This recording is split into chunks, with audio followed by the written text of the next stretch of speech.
Okay, thank you for the opportunity, and I'm grateful to lead you through this session. Um, this is a new course, and the course is Customer Service Skills for Success. And you know the book already. The book is from Robert W. Lucas, and this PowerPoint were made from McGraw Hill. I own no power of this PowerPoint, no word, nothing is mine. It's entirely for educational purposes. And uh, all rights are reserved, and then it's for McGraw. I have access because of my affiliation with Elite College, and so this is for educational purposes. Okay, thank you. Um, let's go through the slides, and then let's see what we need to do with rebranding and then re-strategizing and the education we need for customer service. This is the 8th edition of Customer Service Skills for Success, written by Robert W. Lucas McGraw-Hill. Let's go. You define customer service, that's the learning outcome. For this first slide, PowerPoint, you describe factors that impacted the growth of the service sector in the United States, societal factors that have influenced customer service. We recognize the changes in customer behavior that are impacting service, the major component of a customer-focused environment. And then we also look at some companies that are addressing the changes impacting the service sector. So these are the outcomes for this first problem. Now, when we say defining customer service, let's look at a brief description of customer service. With customer service, we will say that goes the depend on the industry, it varies, and we say that the employer's ability to deliver products and services to both internal and external customers. And internal customers are people who originally work in the same organization who also act as customers because some patronize their own produce and or their own services. It's like let's say even in a hospital, the medical doctor and then the medical teams and the uh, whoever are available working in there still go back for medical care in case they feel unwell and all that kind of thing. And then external is the services that and the product that are purchased by those outside the firm or the organization. So basically in customer service, we have to look at satisfying customers' needs and which will result in positive word of mouth publicity and return business. So we need to satisfy uh, the customer's needs, and this will result in a form of advertisement and open display of affection, retention, conversations on media platforms, and this will return the business. And with this particular education, we'll be looking into the service industry, we'll look into products, customer focused organization, and we'll look into customer relationship management. And we'll consider the service sector. Now, in the olden days, I have even done this before. We used to hawk vegetables, fruits, eggs, a whole lot of things. Back then, now which has been modified with technology and big organizations are using it used to exist. Entrepreneurial and business abilities is creating solutions to problems and needs of customers. So in the olden days, we do remember that a lot of people were hawking and were had their goods and services in, and for instance, were doctors who were visiting homes to treat sick people, nurses moving around. Even up to now, I still back home in my country where I come from. Some nurses do move around to uh, immunize and provide vaccination for kids. Some go around to supply family planning, educations and education and a whole lot of things. Some go around to deworm kids and what have you. So It has always been there. I was hawking vegetables and all that. So people who need, patronize. So we have moved, from different stages of the customer service delivery to the new forms that we have right now. And then we know that in customer service, we render services to people at farms, small artisans, business owners, um, restaurant. We all provide customer service, and that's what I can say. Defining customer service. You see, customer service became more relevant after the post World War II. And after post World War II, now people decided not to resolve issues through war, and then ammunitions and showing power and all that kind of thing. So after post World War II, a lot of organizations, and then started in the US, they decided to now, live life, and there was the rapid development of businesses, restaurants, and a whole lot of things. And this led to, um, the demand for meals and this and that, and so more employees had to be recruited, and it led to, the improvement in customer service and all that. Yeah. So that is it. So this led to increase in a whole lot of businesses, and customer service started improving from there. Now, now there have been a shift to the modern day service, and then you see that the economy has shifted from manufacturing to providing service. Now we have a lot of technology and a lot of machines. At first, a lot of people were being hired at the manufacturing and production plant, but now the machines are led to a reduce in the number of people, AI, and then the virtual realities and what have you, augmented reality means whatever. So many machine learning and stuff. So people now are perfecting the skill and the act of customer service, where people are now trained, people are now given the opportunity, people are now given the authority to go and do all the things that are supposed to be done and that kind of thing. So these are the things that we need to look at very, very well. Now, now we see that the International Council of Customer Service Organization, ICCSO, International Organization for Standardization, and then all that kind of thing, we have seen that they all work in the developing the customer service. So we have the I International Council of International Council of Customer Service Organization. International Council of Customer Service. The age of the service is as old as Adam. It's an old customer service is an old, and we are saying that the shift of work now is into provision of services, and what now everyone requires is to be able to standardize customer service based on the International Organization for Standardization.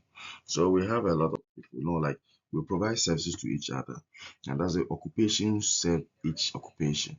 So you see the security guard, is providing services at the hospital, but when he is sick, he goes to the doctor for services. So you see, we provide for each other.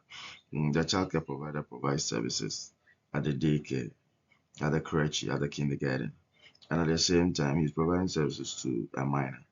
So if you want jewelry, the miner mines, and so, or if he wants construction stones for building, he goes to buy it so we serve each other, and that is how it goes.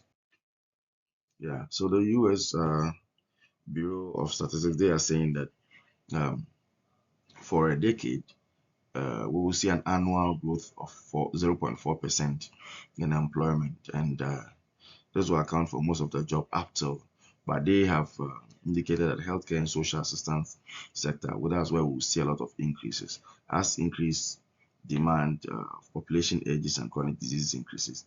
Technology is now replacing many production line workers.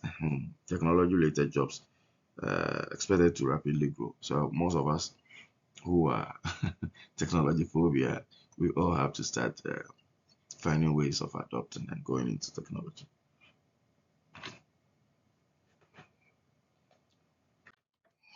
So the impacts of the economy. We have quantities of jobs being created in the services sector due to technology and a changing trend from manufacturing to the services sector. Distribution of jobs, and the quality of jobs as well. They've all changed. So there are three impacts on the economy: the quantity of jobs that we have now, the distribution of jobs, even across geographical lines, right? And then you have the quality of jobs, job security, opportunities for development. Now, if you say the quantity of jobs, we can say that the quantity would depend on the interest rate from banks, from loans, and the demand that consumers prefer, and the technology available, right? And this is very, very important in terms of talking about the quantity of jobs being created. We have to look at the interest rate, consumer demand, new technology. Now, we will also talk about the fact that the distribution of job, we need for employees to have regular access to personal and professional network and to engage in collaborative exchange. That's a distribution. Because if you want your firm to be well distributed across a geographical space, even across different countries and continents, then there should be professional networks, and then there should be a collaborative exchanges, and then there should be ease of transmission and exchange of information by means of technology. Because even if it's like a franchise, or you sell a business idea for others to replicate it, what happens is that the standards, the quality should be the same. And for instance, if you go to McDonald's everywhere, if you go to KFC everywhere, if you go to Tim Hortons everywhere, it means that every item on the menu should be sold everywhere, and it should be cooked the same way as it is done, and it is the same way. And so that is it. So distribution of work now, COVID-19 brought about telecommuting, where people now work most of the time outside the office, and so we have few engagement at the office, and then mostly work from home when it's paperwork and other detailed accounts. Today, a lot of people are working from home, and now we've already said that when you look at the changing trends, it's the healthcare, and you can easily see that it's the healthcare that is still on the lead, creating more new jobs. And then the most occupational opinions here have the combined food. Food will always, food workers and then healthcare are always, always. And then for cashiers and tellers, we also see them a lot. So you would come, general labor would be always something that people need for everything. But you see that a lot of things are now changing in terms of the manufacturing and other things. Now the impact of the economy. We've talked about the quantity of jobs. We've talked about the distribution of jobs. So we said the quantity depends on the interest rate. It depends on demand, the demand of consumers and others. And then we said the distribution, telecommunicating with the transfer of knowledge. Now, if you look at the quality of service jobs, we have to look at more competition for jobs, struggle for many to find meaningful employment, and the need for networking. And these are very important. And we also need to look at those things very well. Okay, so COVID-19, the impact on on job and employer size, especially with age, you see that there was no positive indication. So COVID-19, in a way, has made people reluctant to work, and a lot of people now prefer to be fed. And you already know, everybody don't want to move to the world of work where you be supervised by people working here and there. That's a whole lot. Now let's look at this quick facts. Customer service representatives, and then we'll look at this number of jobs, 2019 short term on all these, the median pay, so $16 per hour, and a yearly wage of 34. You have the typical entry level education, high school, deep, a whole lot of dynamics have taken place. So you look at all those things. Now, COVID-19 worldwide pandemic, no industrial societal element was untouched. We said that repercussions on US society, the world, customer service will continue to be felt. Um, it will likely result in changes. And we also say that we also say positive environmental impact, negative social impact. So COVID-19, the worldwide, when we look at the social factors affecting customer service, the social factors, is that COVID-19 came in, and which was a worldwide pandemic, and it influenced a whole lot of things. We went indoors, and after a year, two, now it has affected a whole chain of activities. People prefer to do online schooling more than commuting every day. People prefer to do telecommuting and working from, so there are a lot of things, and we have the positive and we have the negative. So there has been a shift in home-based work, positive environmental impacts, because we don't crowd at it. There's been a negative social impact and decline interpersonal. People now prefer, excuse me, to be on their own in their home offices, and it's very hard for you to see people doing a whole lot of things everywhere. And then we also see some business expenses have been reduced. So it's basically that kind of thing, right? Now, with social factors affecting customer service, now we have to consider the new customer expectations, because after COVID-19, a whole lot of things have changed. So if a whole lot of things have changed, then we have to look at the new customer expectations and how we'll be able to resolve that issue. What changes in service delivery have you seen or experienced, either as a customer or service provider, since the beginning of the pandemic? Do you believe this these shifts are positive or negative? Why? Why not? After COVID-19, there has been a lot of changes, and I believe we have positive changes, and I believe we have negative changes. And so still, the other factors affecting customer service. You see, there have been shifts in consumer needs. Wants, and expectations. There has been shift in consumer needs, wants, and expectations. And now we can see that a lot of companies monitor societal changes. A lot of companies monitor societal changes. The demand curves, the demographic shifts, aging population, and then depending on immigrants for a whole lot of things.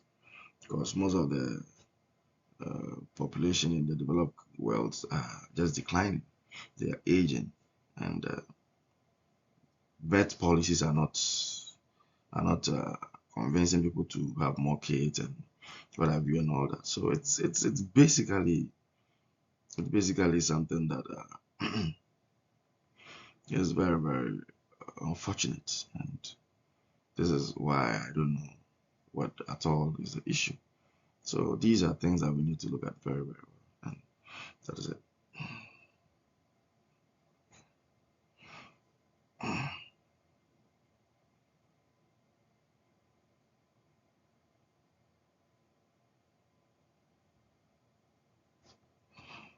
Okay.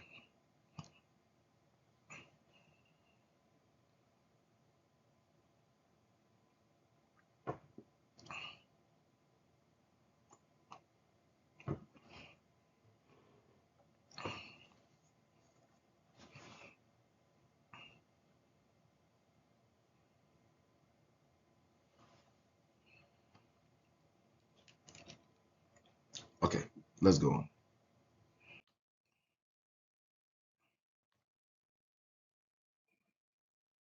So we've already seen the global economic shift, and discussed that the COVID-19 pandemic has brought a lot of shift in the economies, the global economies. At a point, the economic indicators were all declining everywhere worldwide, because every country lost a lot of revenue. People were refusing to work. Even frontline health workers were dying, and the impact was huge. And even it led to Britain exiting the European Union, and It has affected our line of work now. A whole lot of things have been changed. We see consumer mindset are changing. We look at shopping online, including price comparison, in-person shopping, reluctant due to pandemic, changes in business strategies, increased competition among big players, price matching strategies, forcing out smaller players, customer service becoming more important, higher wages, better benefits for workers, some reductions in staffing and operations, and a whole lot of things. So, all these changes in business strategies, there's increased competition among big players, price matching strategies, forcing on smaller players, customer service becoming more important, higher wages, better benefits for workers, some reductions in staff operations. These are all changes in business strategy and consumer mindset. People are shopping online doing that. Now, the safety requirement put in place during the COVID-19 pandemic changed the way businesses and consumers approach life and customer service. What are some of the changes that you made as a service provider or experience as a customer during that period? We know everyone, at least the 2 meter interval between people. That's more important. The 2 meter interval between people. That's more important. And we also looked at the fact that, as I said, the 2 meter interval between people. We also considered the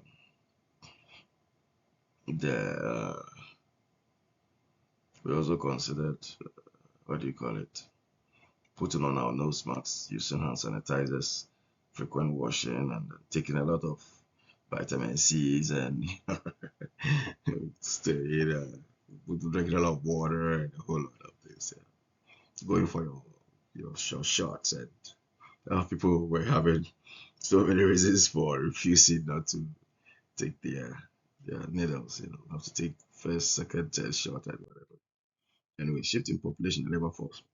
The present labor force have older, more diverse, and has more women. Expected to grow at a slower rate than previous decades. Employment declines in goods producing sectors. Immigration will play a major role in US racial and ethnic composition. We also have to consider need for more consumer goods and services to provide for diverse customers. Influx of younger skilled workers. So labor force, particularly by sex, race, and Hispanic. So you see that.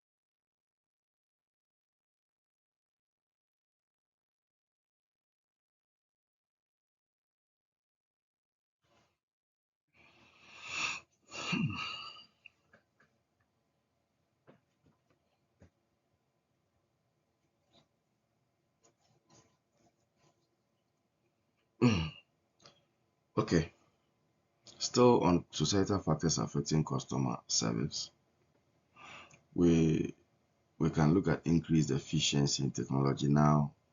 We are developing a lot, 5G, the broadband, the bandwidth, everything like the internet access, the machine learning, and AIs, virtual reality, the realities, and so there is increased efficiency in technology. We also see that there's an increased production quality, equipment working continuously, enhanced ease of service delivery and faster processing, easy access to information from anywhere, driven by increased access to the internet, effort to reduce the data gap, um, virtual assistants, chatbots, all these are really helping with the internet world penetration rate by geographic regions. You already know. Technology, many customer service job scale. We see Using technology will increase your value as a source of information for current and future customers. How can you keep up with changes in technology? So, increase efficiency in technology, globalization of the economy. Globalization has opened new markets and allowed decentralization worldwide, access for production, sales, and then service. Business to business initiatives, offshoring, outsourcing, mm, sourcing. We have the deregulation of many industries. We have the deregulation of U.S. public services.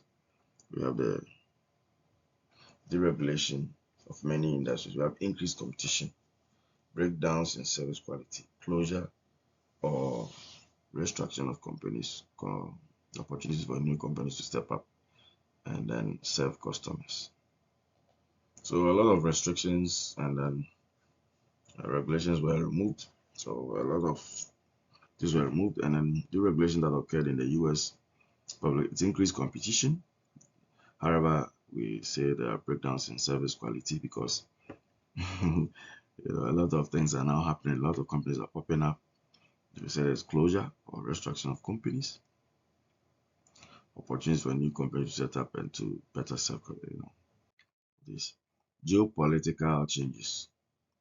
Geopolitical changes reduced U.S. business access and competition. The North American Free Trade Agreement, NAFTA, United States Mexico Canada Agreement, United States Mexico USMCA. That's the geopolitical changes. These are also societal factors. We have the shift in relationships among various nations due to human rights violations, violence, terrorism, and military-related actions. We also see greater need for better understanding of diversity-related issues and more multinational mergers and partnerships, the European Union, and withdrawal of United Kingdom. These are all geopolitical.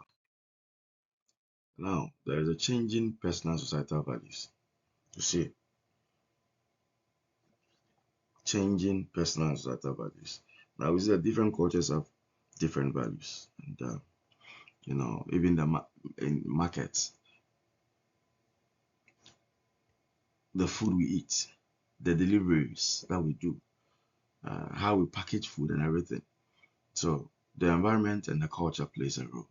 So changing personal societal values. Now, the society is dynamic and things do change. We copy cultural diffusion, acculturation, globalization. So all these affect cultures and the values that we have. Values affect what people consider important.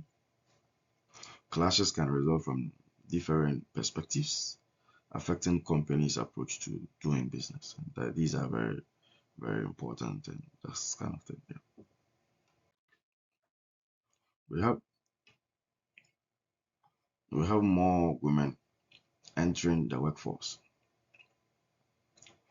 Women's traditional roles in society have shifted to service providers, cleaners, cooks, and childcare providers. So women's income level have risen, which provides more disposable income. Pandemic-related layoffs and terminations affected women, disproportionately, and these are very, very important.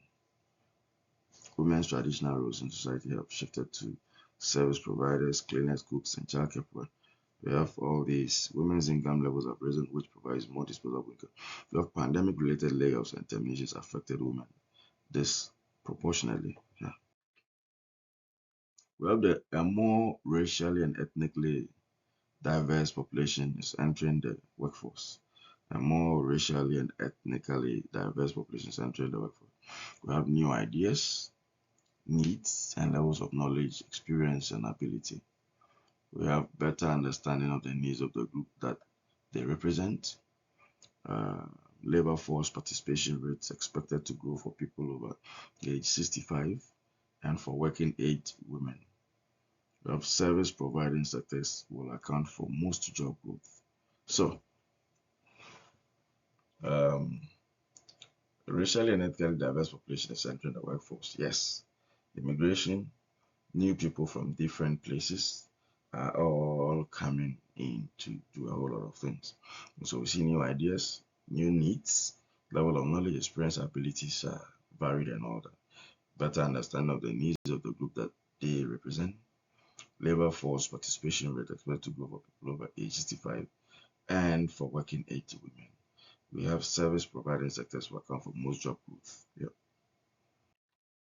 More older workers entering the workforce. We have median age of people in the United States is rising, returning to work due to economic necessity or social reasons. Companies admire their workers. So the projected civilian labor force participation by age, and you see that age, the percentage is here, and then you see age 16 to 24, that's almost 52, 3, 51, yeah, 51.3% there. Then you see age 25 to 54, that is 81.8%, and these are the projected civilian labor force. So between age 16 to 54, that's where we expect a lot of people to be in their working age, and it keeps declining as you age, right?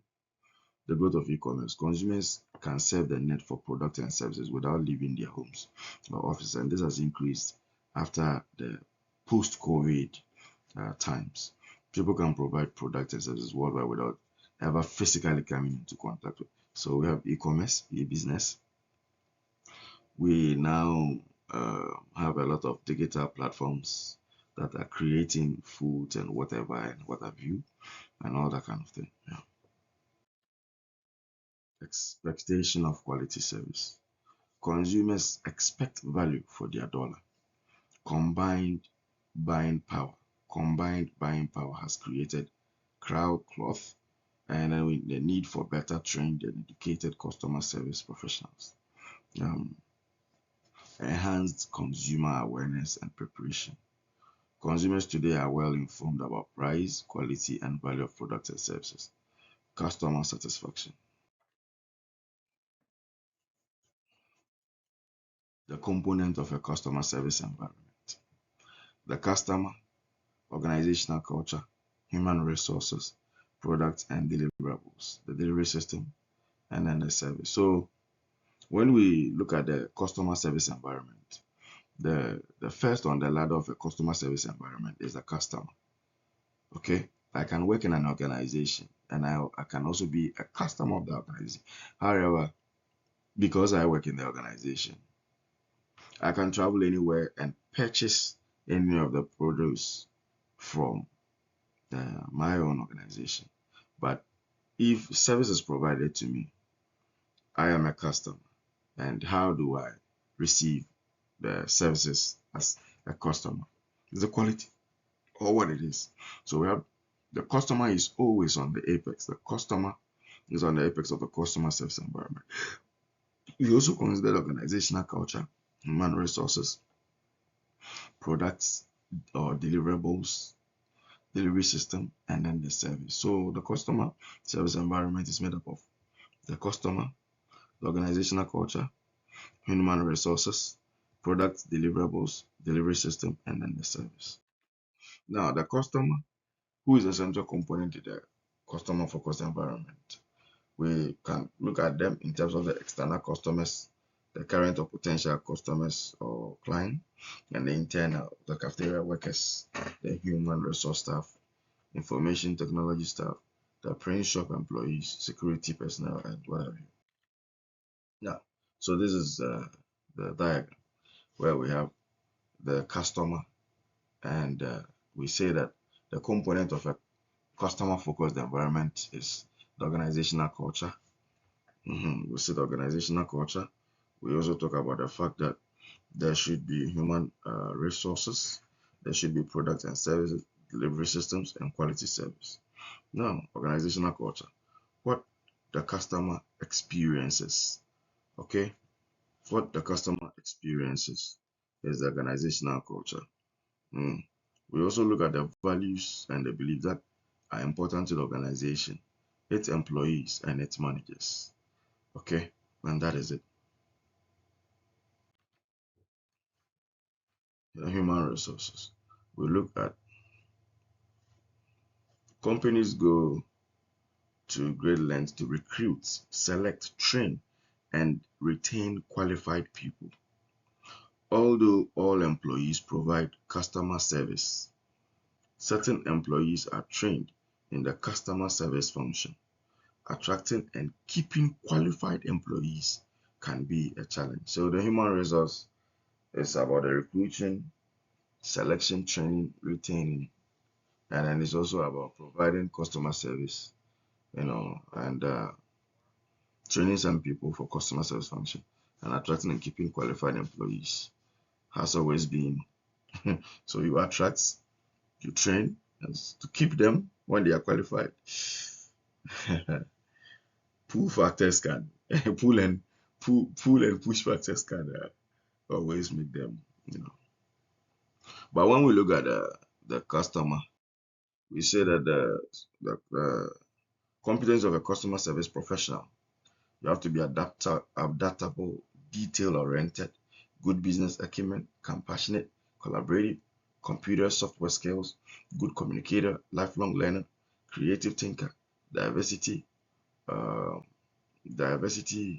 aware, result-oriented, takes initiative, good judgment, ability to negotiate, solid organizational knowledge, problem-solving skills, professional, quality-oriented, reliable, resilient, self-aware, service-oriented, technically oriented, good time manager.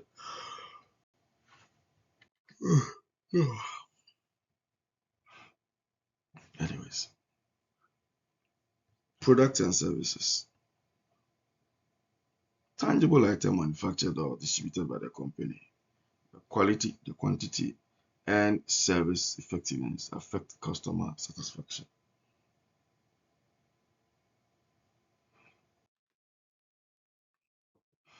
Delivery systems. Delivery systems.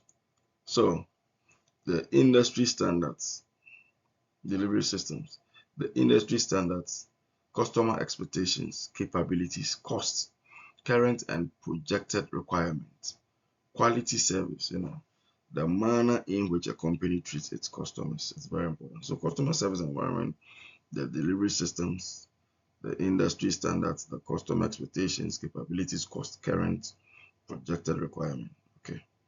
Now addressing the change. So the delivery system is always very important.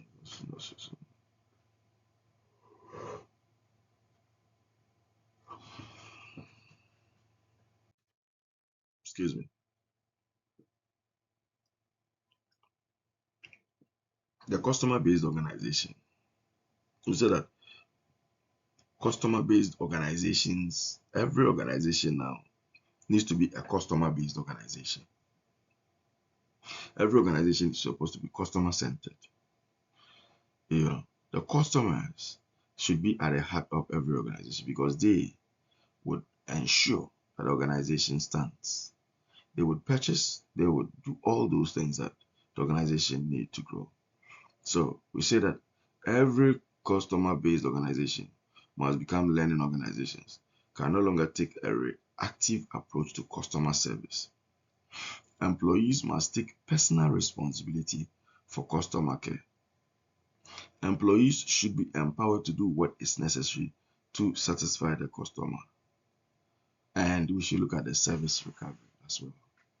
So customer-based organizations must be learning organizations.